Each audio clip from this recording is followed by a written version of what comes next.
GCcast, o lugar para falar de cérebro, neurociência, neuroeducação e saúde integral. Esse é o podcast da ginástica do cérebro, uma marca com plasticidade cerebral. Movimentos suaves vai sentir, a mente ativa, vamos partir. Olá, olá, minha gente! GCcast de novo por aqui, mais um episódio com uma pessoa muito especial, a doutora Rosemary Simon Bernardi, que vai falar para nós sobre um tema incrível. Esta mulher que é advogada, psicóloga, estudiosa aí da área de neurociência e neuroeducação, vai trazer um tema sobre flexibilidade cognitiva, como quebrar padrões. Seja bem-vinda, Rosemary! Olá, Nádia! Tudo bem contigo? Tudo ótimo. Feliz de ter você aqui. Também. Para mais um, hein? Ó, uma muito honra, animada, hein? muito feliz. A honra é nossa. Então, vamos lá, né? Um tema maravilhoso, um tema que traz, assim, muitas reflexões, encerrando aí mais um ano. Então, eu gostaria muito que você pudesse estar discorrendo para nós sobre essa flexibilidade cognitiva. No que isso nos ajuda? Por que a gente tem essa bendita dessa flexibilidade cognitiva e como que a gente pode potencializá-la? Muito bem. Então, você sabe, né, Nádia, que chega final do ano, ele acaba sendo um período muito desafiador. Seja por conta de questões familiares, questões financeiras, porque as pessoas estão muito cansadas, exaustas, às vezes, da rotina. E a gente tem vivido um período muito complexo, né? Seja no Brasil ou no mundo, a gente está tendo muitas guerras no mundo, no Brasil, muitas questões econômicas, desemprego. E aí, quando chega perto do fim do ano, as pessoas começam a ficar mais ativadas emocionalmente, achando que não tem jeito, que tudo deu errado, que todos os esforços foram em vão. E isso pode levar as pessoas a um quadro de depressão ou ansiedade.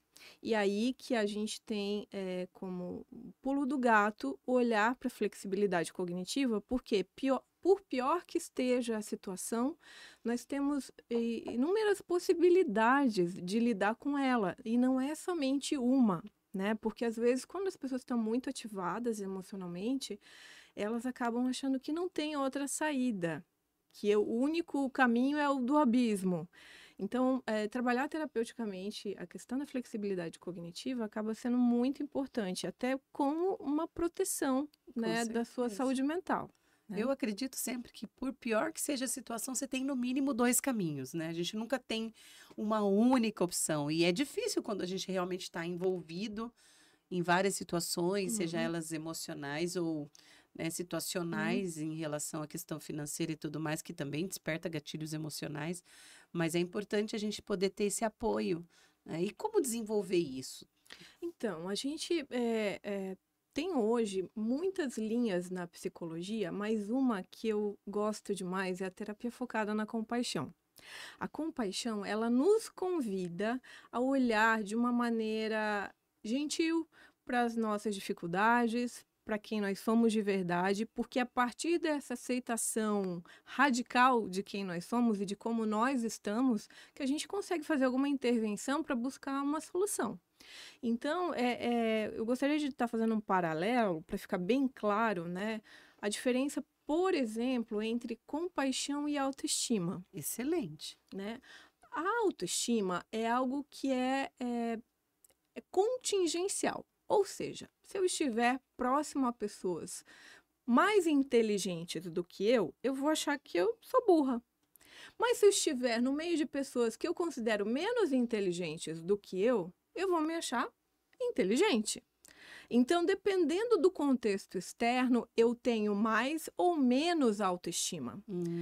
Agora, imagine o cenário que você se acha o ser mais desprezível, a pior pessoa, na pior condição, você zero autoestima. O que te resta? A compaixão. Então, a compaixão é esse superpoder em que eu me amo, independente de quem eu seja, de como eu estou, e ela me empodera para que eu manifeste coragem, força e sensibilidade para perceber o meu sofrimento e me comprometer a fazer algo a respeito. Então, desenvolver compaixão é extremamente importante para a gente desenvolver também flexibilidade cognitiva. Então, quando terapeuticamente a gente convida as pessoas a olhar para a sua vida do jeito que ela está, a tendência é ter um olhar negativo e se comparar com outras pessoas. E aí o primeiro convite, o mais singelo, não se compare com ninguém, se compare com você mesmo, né? Em relação a você, como você está? Você já esteve numa condição pior ou você está um pouco melhor? Porque essa é a única comparação que é válida. E aí a gente começa a fazer um convite para o indivíduo ampliar o olhar dele, ampliar o campo de consciência, e isso tem a ver com flexibilidade cognitiva. O desenvolvimento de flexibilidade cognitiva é uma autopermissão que a pessoa se dá para pensar diferente do que habitualmente ela tinha. Às vezes as pessoas têm crenças, elas colocam tetos na sua manifestação, na sua vida, elas não se permitem ir além. E essa permissão, esse teto aumentado, tem a ver com flexibilidade cognitiva. E por isso aí a gente consegue romper os padrões, certo? Isso. Então, é comendo, às vezes, pelas beiradas, né? Se você faz uma proposta para alguém mudar, às vezes, radicalmente um modo de pensar, ela provavelmente vai entrar num mecanismo de defesa, de resistência, porque a gente se identifica com as nossas crenças. Elas são parte de quem a gente é. E aí você abrir mão dela ou desconstruir ela, mexe com o teu ego, com a tua estrutura psíquica. Então, você tem que ver lógica, é você quem faz a mudança da chave.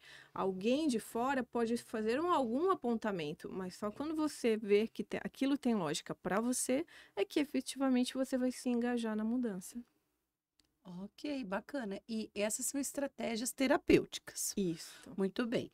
Eu estou aqui ouvindo esse podcast e eu gostei, achei interessante como que eu, no meu dia a dia, sem o apoio de uma terapia, né? Óbvio que a gente aqui defende muitíssimo a terapia, porque não teve um convidado deste podcast que não endossou a importância da terapia na vida da gente, em qualquer momento da vida. O ideal seria que todos nós pudéssemos ter, mas a gente entende que, por um motivo ou outro, às vezes as pessoas não têm condições, enfim.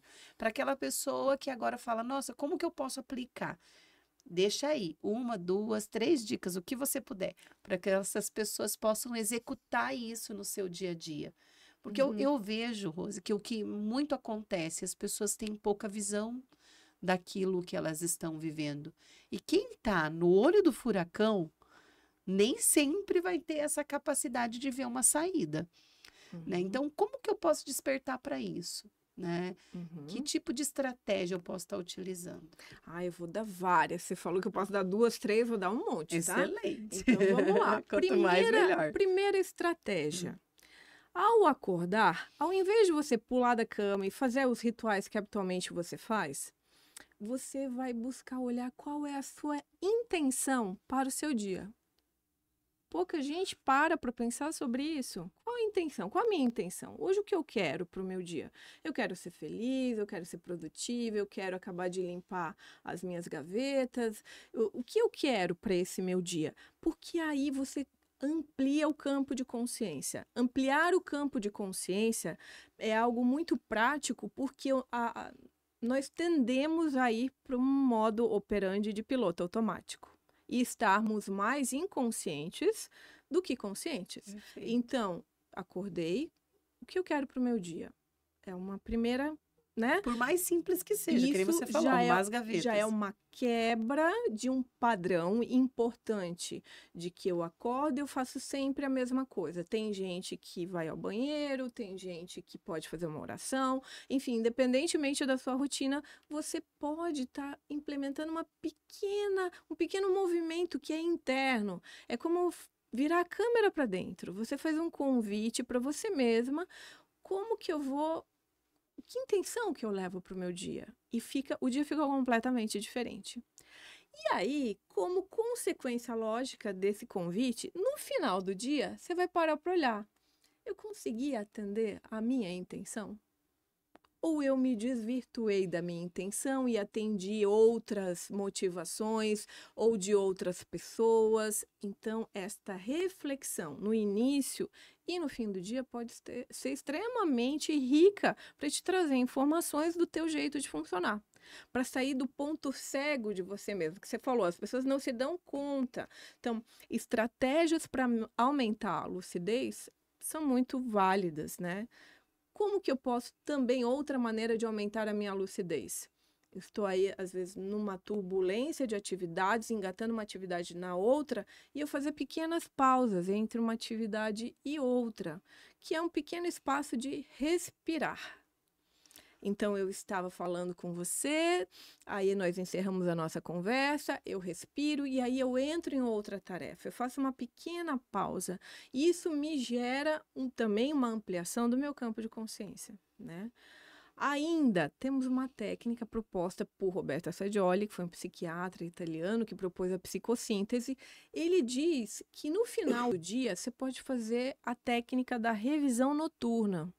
O que é a técnica da revisão noturna? A gente volta, olha tudo o que você fez durante o dia e teve em algum momento que você fez algo que você achou que não foi tão legal. Às vezes, uma conversa com alguém, um comportamento que você teve, ou até uma manifestação emocional que você teve. Aí, neste momento que eu identifico aquilo, eu uso da minha imaginação, da minha criatividade para fazer esse filminho rodar na minha cabeça e agora eu vou fazer do jeito que seria o ideal. Como que eu faria se eu pudesse escolher voltar naquele momento, se isso fosse realmente possível? Quais seriam as palavras que eu usaria? Qual seria a minha postura? Qual seria o meu comportamento? Isso amplia o nosso repertório de reatividade, mas para uma reatividade mais ponderada, reflexionada, positiva, porque nós temos, às vezes, padrões e tendências a reagir de um jeito que nem a gente gosta. E isso é algo que não depende de um terceiro. É um movimento, de novo, interno de um esforço. E é um esforço, né? Porque senão o dia, as demandas nos engolem efetivamente. E se você se mantém nessa vida, no piloto automático, vivendo como um zumbi, é inevitável. Você vai se sentir frustrado ou frustrada com você mesmo em algum momento, como se você não tivesse fazendo esse movimento de crescimento pessoal, porque nós seres humanos, a gente tem um superpoder. A gente quer o melhor pra gente. Ninguém quer ficar pior. A gente quer ficar mais inteligente, a gente quer ficar mais bonito, a gente quer ficar mais próspero, a gente quer melhorar. E se a gente não estiver nesse movimento de melhora, se a gente estiver como água parada, a gente fica triste, deprimido. Então, às vezes, a gente olha para pessoas que aparentemente têm uma vida muito boa, né? Porque nós fazemos um erro muito comum, a gente ficar se comparando uns com os outros, do né? É sempre mais verde. Então, a gente faz essa besteira de ficar se comparando. Só que aquela pessoa, às vezes, já está naquela condição há tanto tempo que a vida dela está insuportável. Às vezes era tudo que você queria para sua vida, mas para ela aquilo já não satisfaz mais. Ela está no mesmo lugar há muito tempo. E nós precisamos evoluir, nós precisamos avançar. E nem que a gente erre. E aí que entra a coragem, que é o convite da compaixão, né? 3 atributos da compaixão: coragem, força, sensibilidade. E aí essa sensibilidade, ela vem com uma sabedoria. Eu não saio de qualquer maneira fazendo qualquer coisa, mas eu preciso ter coragem para, inclusive, errar no meio do caminho e eu me acolho. Então, muita gente não sai do mesmo lugar com medo, com muitas travas, com muitos receios, com muitos limites. E aí não rompe os padrões, e aí tem uma rigidez mental, ou é assim ou não é. Aquele pensamento que a gente chama dicotômico, é 8 ou 80. E, de novo, a flexibilidade cognitiva nos convida a perceber que a realidade é sempre múltipla. Eu tenho inúmeras possibilidades, muitas possibilidades. E esse olhar que amplia o campo de visão, que olha além do horizonte, né? Eu brinco com os meus alunos, né? O olhar Thundercat, que vê além do horizonte, né? Isso aí. Você lembra dos Thundercats? Isso, vê minha visão além do alcance. Então, esse olhar que vai além do horizonte e que é um olhar que, sim, vê os buracos que você pode cair, mas as possibilidades, aquilo te enche de uma energia motivacional que sustenta todos os buracos do meio do caminho. Se você não tem essa motivação sustentada pela tua vontade forte, qualquer pedrinha no meio do caminho te faz desistir. E, de novo, aí volto para a primeira dica, a intenção. A minha intenção de onde eu quero chegar, que alimenta uma deliberação, um processamento cognitivo que vai me dando substâncias energéticas, porque o nosso pensamento é energia, e que vão sustentando todo o movimento de mudança interna, para que a mudança externa seja só o final do processo. Então, a flexibilidade cognitiva, ela é, assim, preditor de saúde mental, sem sombra de dúvida, e que é algo que todos nós devemos buscar.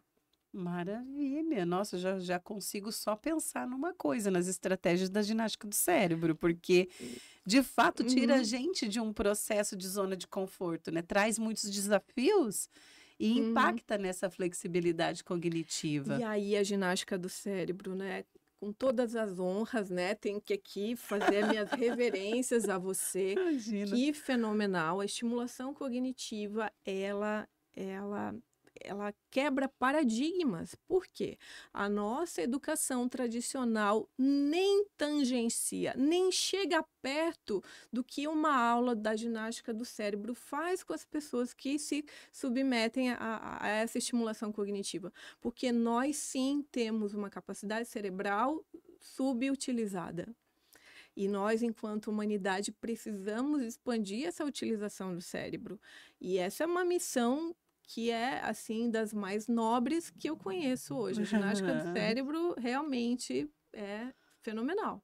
Perfeito. E super indico. Que bom, né? Para todas as faixas etárias. A gente fica realmente bem feliz, porque é quando as pessoas começam a entrar em contato com isso, e aí a gente percebe a baixa flexibilidade cognitiva das pessoas, porque tudo é novo. É muito raro alguém que chega e conhece algo das estratégias que a gente utiliza na metodologia. A primeira delas é o Soroban, que é oriental, é um instrumento, é uma coisa incrível, uma ferramenta maravilhosa, mas que não faz parte do mundo ocidental. Nós aqui, aquilo é minha, nossa, como assim? E aí quando você olha e vai pesquisar e vê, né, os orientais fazendo os cálculos incríveis naquele instrumento, você pensa, não, capaz, eu vou ficar desse jeito. Se quiser, vai.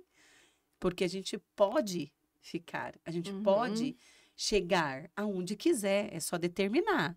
É só essa decisão, essa intenção, né, ser verdadeira realmente a ponto de te mover a fazer algo. E é possível, tudo é possível.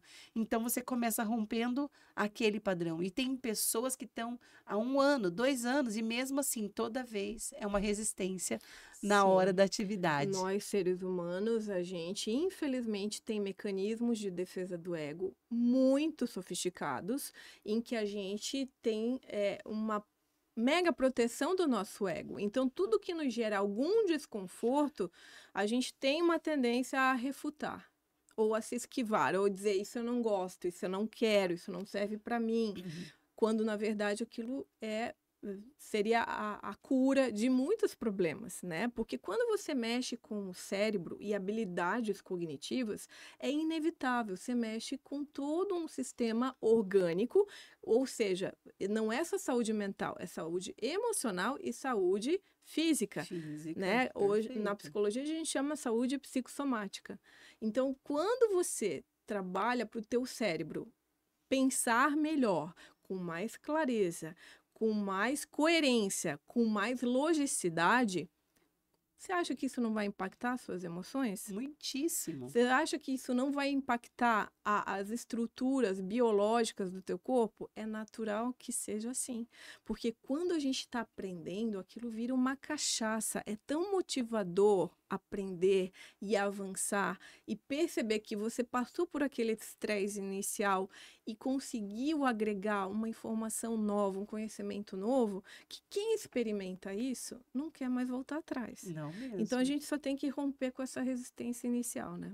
É fato, é fato. E é muito interessante porque mexe com todo o nosso sistema hormonal, que impacta até na nossa felicidade, porque você vai mexer na ocitocina, na dopamina, na serotonina, né? E isso vai causar uma sensação de bem-estar muito grande.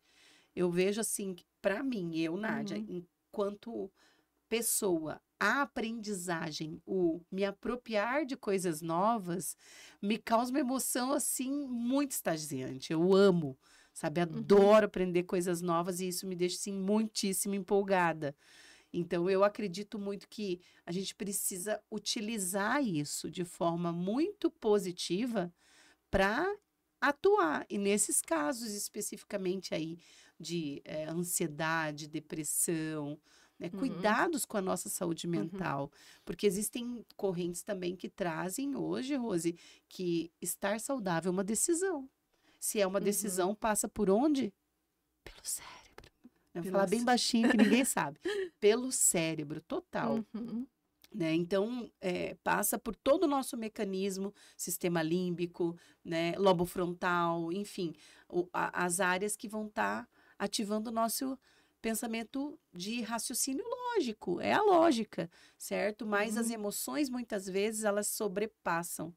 E aí, fazer essa atividade, você deu 3 dicas ótimas, eu amei. Tem mais? Pode falar. Tem mais atividade física, né? A gente fazer movimentos bilaterais, que a gente cruze pernas com braços, que a gente faça torção de tronco, alongamentos. Nosso corpo, ele é uma unidade com as nossas emoções e com o nosso raciocínio lógico. Então, quanto mais eu estimulo esse corpo para ele estar em movimento, né, mais inteligente a gente fica. É, Verdade. a gente tem no estudo da psicomotricidade um autor muito importante chamado Luria, que ele falou pela primeira vez: primeiro nós temos o desenvolvimento motor para depois termos o desenvolvimento cognitivo. Então, às vezes, uma pessoa que tem uma dificuldade cognitiva, ela tem que ser levada para um movimento. E às vezes, esse modelo que a gente tem nas escolas das crianças ficarem paradinhas e sentadas é antiprodutivo para o processo de aprendizagem. Elas precisam aprender em movimento. E quanto mais elas tiverem uma psicomotricidade estimulada, melhor o desenvolvimento cognitivo. E é tão engraçado isso, porque a gente não precisa ser muito inteligente para perceber. Quando o bebê nasce, o que ele aprende primeiro? Ele não aprende a falar primeiro. Sim. Ele aprende a se locomover, certo?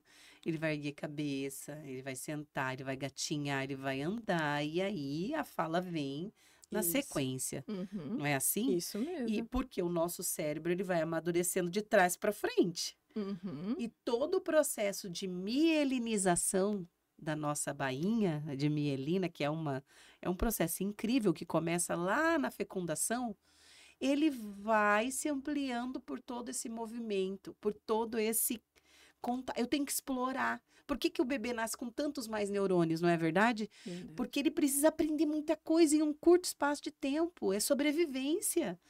E isso tudo desenvolve cognição. Então, quando aquela criança, quando aquele bebê já é um bebezinho meio inerte, meio paradinho, opa, já tem que acender uma luzinha na Uhum. cabeça dessa família de que, cara, tem coisa aí, porque o normal é esse bebê não parar quieto, né? É esse bebê Sim. se movimentar muito, querer muito, porque o cérebro dele tá num processo E é muito louco. saudável, uma criança saudável é uma criança hiperativa naturalmente.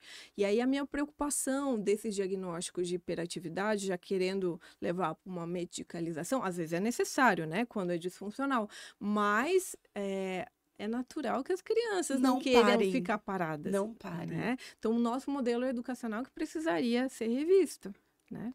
Ai, Rose, é uma coisa assim que me frustra muito em termos de educação, porque a gente olha para tudo no cenário mundial hoje. Você pega uma casa de hoje, uma casa de 100 anos, é diferente. Um carro de hoje, um carro de 100 anos é diferente.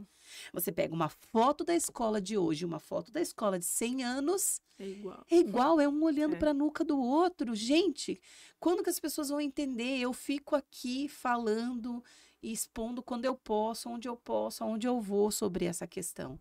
A escola tem que mudar e não é os parâmetros curriculares, é mudar tudo, é uma reforma absurda que realmente trabalhe pensando na lógica do desenvolvimento cognitivo. Sim. A neurociência está explicando tudo, por que ninguém... Parece que eu me sinto assim, às vezes... Não, e as padronizações, que os indivíduos têm suas singularidades e têm as suas potencialidades, né? Alguém tem lá uma habilidade maior numa área, o outro em outra, e isso não é respeitado no modelo da escola. Múltiplas inteligências. A prova, ela é única, ela é daquele jeito e acabou, né? Por isso, assim, a gente vê a quantidade de crianças que precisam de uma assistência diferente no processo educacional e a negligência e a dificuldade. Por isso que revolta tanto os profissionais que estão ali lutando por isso, porque ao invés de ser algo que foque no crescimento e desenvolvimento, eles burocratizam tanto, eles deixam tão amarrado que fica difícil você criar outras estratégias.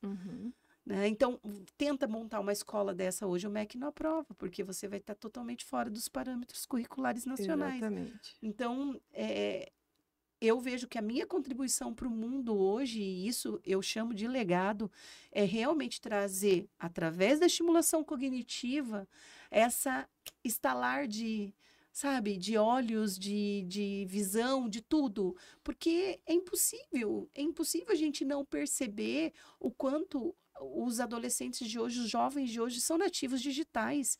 Eles conseguem conteúdo em qualquer lugar, não é assim? Por que a escola é tão conteudista? Né? A gente ainda ouve professor falando, eu tenho que vencer o conteúdo. Isso me dói, sabe? Porque a gente sabe o quanto isso impacta. Sim, e é estigmatizante, né? Porque na hora que você coloca uma nota e a pessoa diz, eu sou bom aluno se eu tirar notas acima da média, e se eu for abaixo da média, eu sou burro, eu sou inadequado. É uma escola que castra sonhos, que destrói seres humanos, que tem, às vezes, altas habilidades. Sim. Né? A gente sabe muitos casos de autismo com altas habilidades, crianças com capacidade cognitiva excepcional. Bom, os grandes gênios do nosso mundo, né? Vamos pegar Einstein, por exemplo. Todo mundo achava que ele era meio louco, né? E, de fato, não era uma pessoa normal. E que bom, porque ser normal é meio medíocre, mediano, né? Então, a gente tem que pensar assim, cara, como que eu faço para todo mundo sair da mediocridade, todo mundo desenvolver habilidades potencialmente, né? Porque todo mundo tem. Você tem as suas, eu tenho as minhas, e cada um vai ter as suas múltiplas inteligências. Entra aí Howard Gardner, né, que trouxe luz para essa questão tão importante. Mas a gente percebe que não está sendo suficiente. Então, parece, né, Nádia, que falta flexibilidade cognitiva dos nossos dirigentes aí, governamentais, o pessoal que trabalha com educação no nível político, né? Político, exato. Porque a gente teria que ter mudança da lei de diretrizes básicas da educação, das diretrizes do MEC, e isso tudo envolve, infelizmente, questões econômicas que aí barram todo um processo criativo de trazer um modelo novo, porque um novo pode dar certo, pode dar errado, é um risco, mas se não mudar, o resultado continuará sendo o mesmo e que é muito ruim. Né? A evasão escolar só aumenta, né? Se a gente pegar os números, a gente fica muito assustado. E nós estamos aqui falando de um estado ótimo em termos de educação. Né? O Sul é muito bom em termos de educação, mas a gente tem estados que os níveis do IDEB são muito ruins. Né? E a forma de avaliar é aquela, não existe outra. E Tá? até questiono, porque o IDEB do Sul é aparentemente melhor, porque há estratégia de só passar um aluno de um ano para o outro sem que ele tenha de fato A atingido progressão. a progressão necessária. Os conselhos de classe só empurram o aluno para o próximo Mas ano, eu né? acredito muito, Rose, que essas reprovações também não aconteceriam se a escola fosse diferente.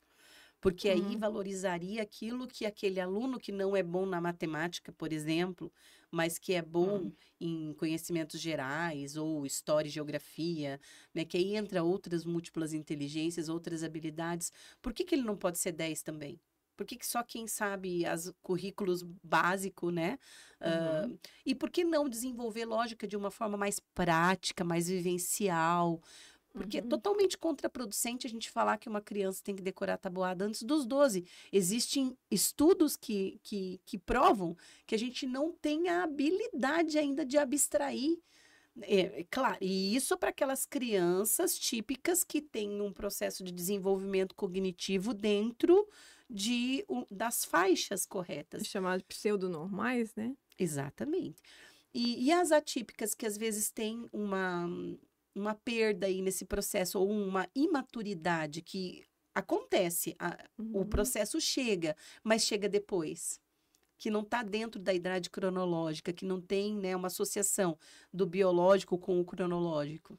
E aí é uma tragédia, porque os pais comparam os filhos, o desempenho dos filhos, e a pessoa acaba sendo estigmatizada como, ah, não conseguiu, né? Não teve sucesso, não dá conta das É, coisas, porque não. na escola a única É, coisa que nos diz que somos bons é o boletim, sim, né? isso mesmo, Infelizmente é só o boletim. é isso mesmo. E ele não é descritivo.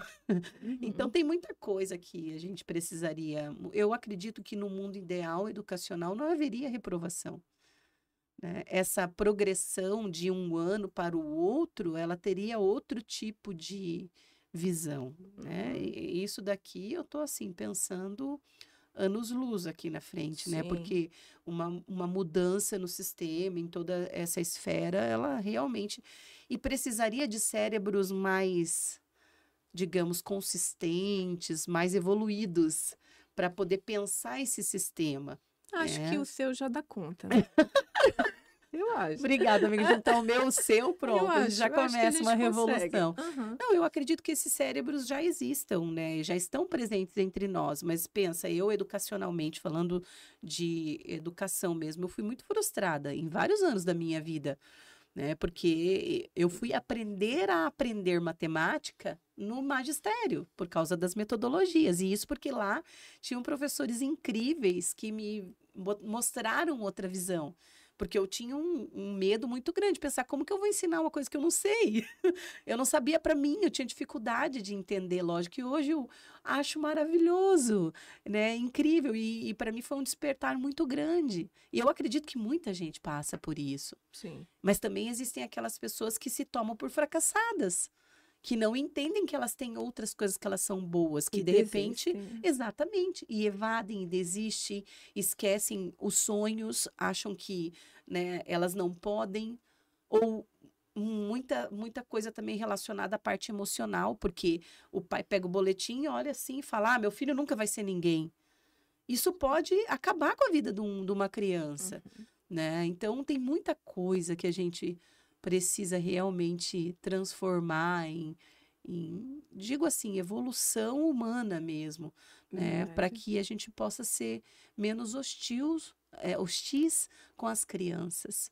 Sim. Porque são seres humaninhos, pequeninhos, mas eles têm Uhum. todas as funções cognitivas e emocionais deles são perfeitas, eles estão Então, absorvendo tudo você isso. falando aqui me inspira, né? Eu fico imaginando uma escola compassiva, Aham, que né? Uma fantástico, escola né? da compaixão, que você aprende a ter compaixão por você, pelas suas dificuldades, e você identificar as suas potencialidades, as suas forças e ir em direção a elas, para se desenvolver na plenitude do que você pode alcançar. Uhum. Porque mesmo nesse modelo em que o aluno tira 10, ele não é estimulado a ir além do 10.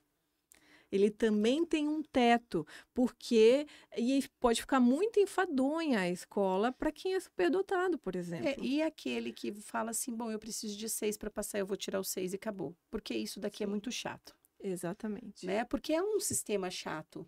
E o conhecimento, ele é tão maravilhoso e a gente vê no processo educacional tanto conhecimento incrível se perdendo. Eu vejo assim, a história, por exemplo, uma coisa que meus filhos amam história. Eles estudam sozinhos história. E aí, quando eles acham um professor de geopolítica, de política, né, que gosta de falar sobre isso, ou de história mesmo, da raiz, né, da história, eles ficam apaixonados pelo professor, eles ficam encantados, porque você falar da história é falar da minha história, da minha evolução como ser humano, de tudo que o mundo já passou para chegar no hoje. E ela é negligenciada na escola em nível de conteúdo, sabe? Então, tem muitas coisas que estão sendo deixadas para trás. As próprias literaturas, que são incríveis, maravilhosas, é legado do mundo. E está ficando, sabe? Então não estou dizendo que a escola não tem que ter conteúdo, não é isso. Eu acredito que o conteúdo ele tem que ser melhor explorado. Sim. E não como coisa assim de, nós temos que vencer isso. Claro que tem que ter definições específicas do que nós precisamos nos apropriar num ano, no outro e assim por diante. Até para ter uma ordem, né? Uma cronologia que vai atender no final o repertório que a gente precisa. Porque o conhecimento, ele é passado de geração para geração, mas ele tem que ser sistematizado. Eu concordo plenamente com isso. E aonde a gente faz isso? Na escola? Sim, é isso mesmo. E por que tem que ser tão dolorido? E por que tem que ser tão sofrido? Não precisa. Porque aprender é muito bom. Aprender é muito bom, isso mesmo. É uma coisa prazerosa. Para algumas pessoas não é uma boa experiência, infelizmente. Mas porque tem muito professor que também usa a aprendizagem como instrumento de punição. Tem muita coisa que é distorcida, mas por conta do modelo. Sim. Porque esse professor também não está feliz. Tem alguma coisa que está incomodando ele, né? E é óbvio que é a nossa estrutura. Ele tem que trabalhar 3 períodos para poder dar conta de sobreviver. Sim, muito mal remunerado. Muito mal remunerado. E a gente nunca olha que para formar um médico precisa de professor, para formar as profissões que são mais bem pagas no mundo hoje, né? Um bom... as pessoas que desenvolvem softwares, que desenvolvem produtos incríveis e tal, eles passaram pela escola, sabe? Então, a gente percebe, assim, que há uma negligência, sabe? De dizer que, puxa vida, né? A pessoa que ajudou a formar, então ela precisa ser valorizada. Tem que mudar muita coisa. Tem. Vamos pegar o mundo e virar do avesso? Será que a gente consegue? Pelo menos no nosso modelo mental a gente pode. Pode criar essa intenção, né? De tentar. Bom, a gente vai no nosso microcosmos, né, Rose? Fazendo o que a gente pode com as ferramentas que a gente tem. Eu acredito que o oceano ele é feito de várias gotinhas. Eu me considero uma gotinha nesse oceano. Não, você já é um baldinho. Muito obrigada. Você também. Então, a gente pode virar uma piscina, né? Daqui a pouco a gente vai evoluindo aí nessa ideia é melhorar, quantificado, né? Com dimensões maiores. Mas uma frase assim que o meu pai sempre dizia e que ecoa todo dia no meu cérebro, assim, sabe? As crenças limitantes. Mas essa não me limitava, essa daqui sempre me empurrou para frente, que é assim, filha, não seja uma ladra de oxigênio. Então, isso sempre me motivou muito. Porque tudo que eu ia fazer, eu pensava, nossa, será que eu tô só roubando oxigênio? E me incomoda não estar fazendo algo que seja em benefício de alguém, de alguma coisa, de algo maior do que o meu próprio umbigo. Sim. Então, eu fico, assim, extremamente tocada com isso. E acho maravilhoso quando a gente encontra outras pessoas que querem fazer isso, né? A nossa vida e tudo que a gente sabe só passa a ter lógica quando a gente compartilha com o outro, né? Eu só me engrandeço no outro. Eu, por mim mesma, não tem muita lógica, né? Só eu ficar inteligente, para quê? Que benefício tem isso? Agora, se a minha inteligência impacta a vida de outras pessoas, aí sim ela passa a ter um valor, né? Então, é sobre isso, sobre a gente melhorar para impactar o mundo à nossa volta. Perfeito. Muito bem. Perfeito. E tudo isso que a gente vai trazendo sobre a flexibilidade cognitiva, sobre romper padrões, é algo incrível. A gente só gera mudança através desse processo Sim. de fazer diferente uma coisa que a gente estava fazendo Isso. sempre igual. E aí, olha só, né? Teve um camarada chamado Charles Sanders Peirce que falou sobre semiótica. E aí, qual era a proposta dele? Ele queria descrever o processamento cognitivo. Que fantástico. E não vou falar sobre semiótica, mas tem um conceito dele que chama semiose, que inclusive foi o nome que eu dei para minha empresa, de tão fenomenal que eu achei o conceito. O que é a semiose? É esse construto que eu compartilho com você para gerar a possibilidade de a gente se comunicar. Então eu digo para você, elefante. Na sua cabeça vai ter uma imagem mental de um elefante, que certamente não é a mesma imagem mental de elefante que eu tenho na minha cabeça. Provável. E aí eu posso escrever elefante, só desenhando com o dedo e você vai entender. Eu posso escrever no quadro, eu posso fazer um desenho, eu posso passar um filme e tudo é elefante. E enquanto seres humanos, a gente está se comunicando a partir desses signos, que ele chama de signos. Só que aí, Nádia, a gente tem coisas da natureza humana que são mais complexas, como, por exemplo, a amizade. Então, eu tinha amiguinhos lá na creche com 5 anos. A amizade era uma coisa aqui, ó. Com 15 anos, para mim mesma, a amizade virou outra coisa. Quando eu tiver 80 anos, que eu espero chegar lá, a amizade certamente vai ser outra coisa. Então, essas construções mentais, elas vão sofrendo semioses, ressignificações de conteúdo e significado. E é sobre isso, a gente buscar se ressignificar a nossa vida, as nossas ideias, os nossos propósitos de vida. Porque hoje eu tenho um propósito, pode ser que ele se amplie, ele mude de direção, e aí a vida vai ficando muito emocionante, muito maravilhosa e valendo muito a pena viver, porque tudo isso é muito empolgante, né? Não tem espaço para depressão e ansiedade, Nádia. Quando eu me conecto com essa possibilidade de ressignificação diária sobre quem eu sou, sobre as minhas próprias ideias, e não fixo, eu sou assim, eu nasci assim, né? Síndrome da Gabriela, né? E eu não tenho como mudar. Não, todos nós estamos aqui exatamente para isso, para mudar. Senão não tem lógica. Perfeito. Maravilhoso, gente do céu. Quanta reflexão incrível, né, Rose? Eu acho que a gente podia tirar um livro desse podcast aqui de boa. Maravilhoso. E é isso, eu penso assim que tudo que a gente vai estar desenvolvendo na nossa mente, aí é o poder que quem descobre esse poder realmente não consegue nem ficar triste, porque é algo assim tão maravilhoso. Tudo bem, as coisas, os fatos, a gente não vai mudar, porque é um fato, digamos, eu derrubei a caneca, quebrei, é um fato, não vai mudar, certo? Mas por que isso tem que te deixar triste?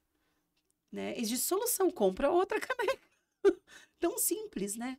E muitas pessoas se fixam naquilo como se as coisas, a matéria fosse a coisa mais importante. E não é. É uma identificação a menor, né? A gente é muito mais do que isso. A gente é muito mais do que a experiência do que a gente veste, do carro que a gente tem, de onde a gente mora. Né? Acredito que nós somos seres em evolução, que a gente tem uma alma, um espírito que usa dessas ferramentas para interagirmos uns com os outros. E se a gente se apega a essas coisas menores, a gente se perde no nosso propósito, né? Perfeito, era exatamente a conclusão. Porque é uma coisa, não tem propósito além. O que tem propósito além são as minhas intenções, as minhas motivações de vida, as coisas que eu quero alcançar. Por isso que a gente tem que se conectar sempre com o sonho, né? Aquele sonho grande que você tem e o que que você vai ter que fazer para chegar lá. Tenha sempre um plano. Eu acredito que também é uma boa estratégia Sim. para que a gente não se desanime e para que a gente possa realmente, nesse abrir de olhos matinal, ter algo assim maravilhoso que não vai te desconectar daquilo que você Isso. deseja, porque você tem um sonho grande para alcançar, você tem um objetivo maior. E são essas pequenas coisas do nosso dia a dia, né, que eu sempre falo, o sonho grande ele tem que ser fracionado em pequenos pedacinhos, para que a gente esteja o tempo todo comemorando essa Isso. dose de dopamina, de eu consegui, beleza, 1/10 do meu sonho, perfeito, vamos para 2/10 e assim por diante. E a gente, cada degrau que a gente vai subindo nessa escada, é um motivo para a gente comemorar. Sim. Né? Então, cada dia é um motivo para eu comemorar. E aí, não deixar os incêndios tomarem conta da nossa vida. Porque vai acontecer, Sim. inevitavelmente. Mas isso vai ter um poder sobre você. Isso. Você que vai determinar se é isso que vai controlar a tua vida ou se é essa motivação para alcançar esse sonho grande. Exato. E isso é tão fenomenal, Nádia, porque quando você fala com alguém que está super identificado, mas eu tô devendo, eu tô sem dinheiro, é muito fácil você falar, olha, você tá com as suas contas pagas. Mas eu tenho outra categoria de problemas. Todos estamos na mesma condição. Todos nós temos que enfrentar questões difíceis. Para mim, a minha questão é diferente da sua, mas não é menos dolorosa. Nem A um gente pouco. tem uma humanidade compartilhada em que eu vejo quando você diz eu estou triste, eu já fiquei triste, eu sei o que é isso. Então a gente, além de ter autocompaixão pela gente, eu posso ter compaixão de mim para você e de você para mim. É a beleza da vida. E né? aí há uma lógica de a gente viver em conjunto e compartilhar a vida, porque eu te apoio naquilo que eu tô bem e você me apoia naquilo que você está bem. Maravilhoso. Gente, tem algo mais para falar sobre isso? Eu acho fantástico. Para mim é isso. E tudo isso se resume ao propósito. De Isso. estar conectado com isso. E eu digo sempre, né? Às vezes você alcançou aquele sonho, faz outro. A gente vai viver tantos anos. Mas né? a semiose diz que o sonho está mudando todo dia. Exato. Tá Exato. mudando. Exatamente. E isso é muito real, porque cada passo você fala, então quer dizer que se depende só de mim, eu posso colocar mais um tijolinho ali, né? Eu posso transformar isso. Às vezes as pessoas estão muito conectadas com o sonho de ter a casa. Né? Eu vejo muitas pessoas falando isso. Eu não tenho eu não me identifico com isso. Sabe? É interessante. Eu estava comentando hoje com o Rafael sobre isso. Falei, nossa, as pessoas têm uma necessidade de ter a casa. Eu acho legal, acho bonito, beleza? Né? E a minha casa, ela só cresce. E cresce de uma forma, assim, muito diferente, sabe? Então, as pessoas também, elas vão... eu quero uma casa. Não, hoje eu quero um apartamento, amanhã eu quero uma casa. Depois eu vou trocar aquilo lá por outro. E é isso, essa evolução. Não interessa pelo quê. Pode ser por um carro, pode ser por uma viagem, pode ser o que for, aquilo tem que te mover. É o que você disse, se colocar em movimento. É isso aí. Conclua, amiga. Vamos lá, vamos para o término do nosso podcast. Deixa uma mensagem aqui para todo mundo que nos acompanhou. Eu queria evocar aqui o Roberto Assagioli, que eu sou muito fã dele. E ele tem uma frase que é muito legal. Ele diz assim, ó, na vida não há certezas, só há aventura. Que maravilhoso. Eu vou deixar aqui na descrição do nosso podcast o filme que você me mandou dele, que eu achei fabuloso. E vale a pena. Leituras importantes, né? Para que a gente possa realmente expandir e melhorar a nossa presença nesse planeta. Porque, gente, é incrível, mas a gente só está aqui de passagem. E tem pessoas que estão aqui construindo coisas como se elas fossem ficar aqui eternamente. E o que a gente vai deixar é aquilo que a gente inspirou, aquilo que a gente mudou, aquilo que a gente melhorou, seja nas pessoas, seja quem a gente impactou, em né? construções, né? Enfim, e é esse o grande legado da humanidade. É o que a gente vai deixar, nada mais. É isso mesmo. É isso. Muito bem. Muito obrigada. Eu que agradeço, Rose, a sua presença aqui. Pessoal que está aqui nos acompanhando, muito obrigada. GCCast vai ficando por aqui. Se você ainda não curtiu, curte, compartilha, envia para aqueles amigos que estão aí interessados em saber sobre neurociência. Não é isso? Muito obrigada. Valeu, Obrigada, gente. querida. Até mais.